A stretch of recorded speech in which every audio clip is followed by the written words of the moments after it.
Hi guys, welcome to the House of Medics YouTube. My name is Alexis. I'm one of the doctors here today, and I want to talk to you about a topic that's close to my heart. It's called burnout.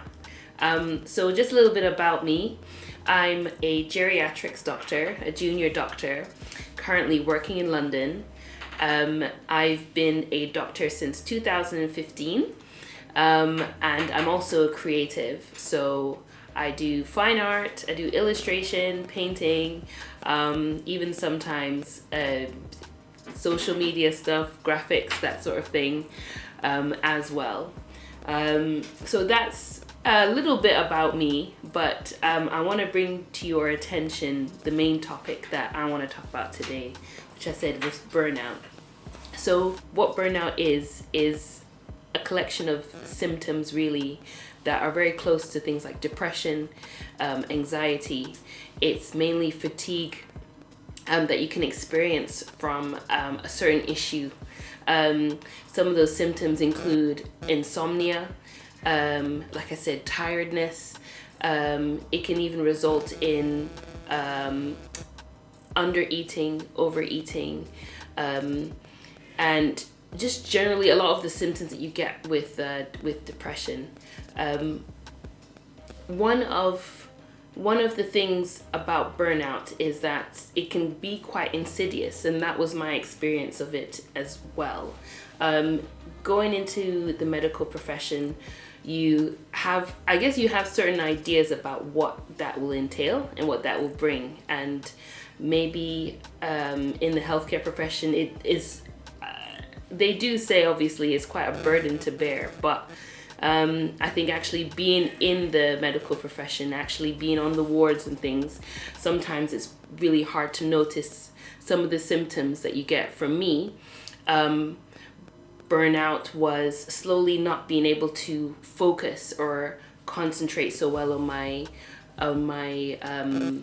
work or my assignments that I still had to do whilst working. It started off with not being able to sleep at night. So more and more I realized that a lot of my sleeping pattern had changed over some months.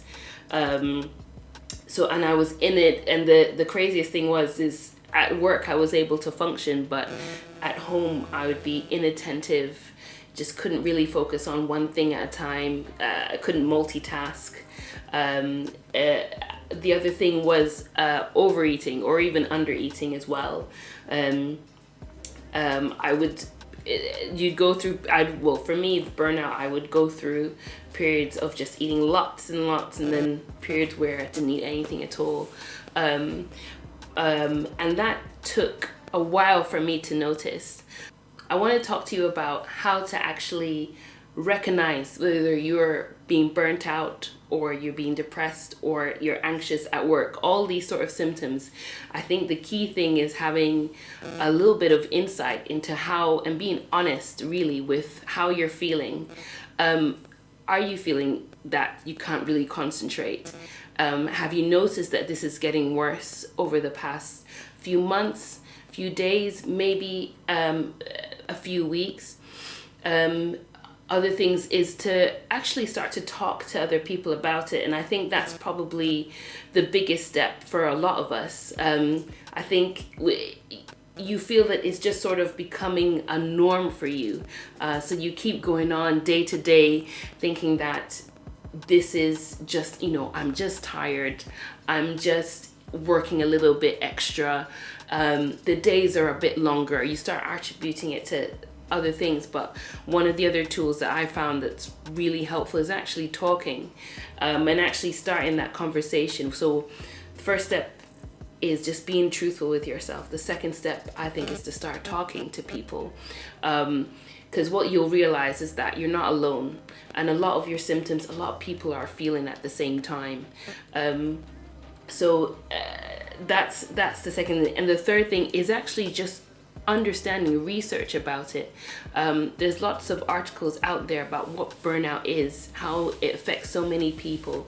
It's just being aware, and I think those are the the three at least starter things that you should do just to recognize that you actually have symptoms of burnout, and then you can begin to get help.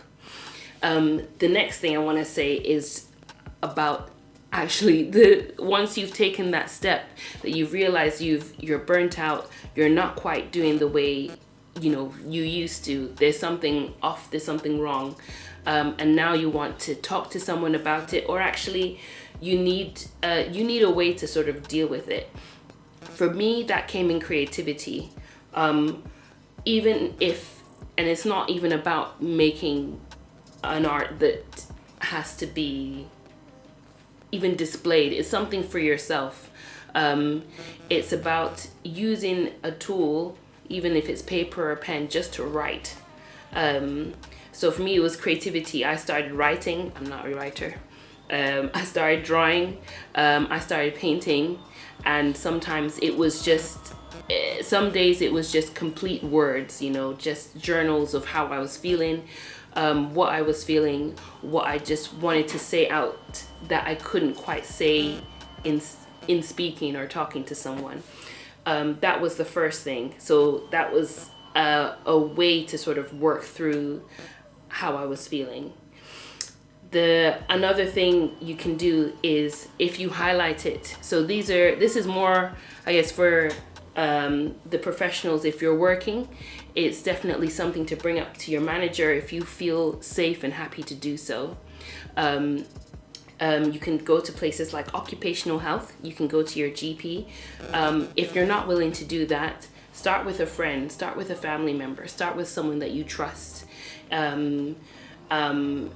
Or at least having, if you have a mentor, if you have a leader or someone that you can talk to, that's another tool that I used, where I could just be plain and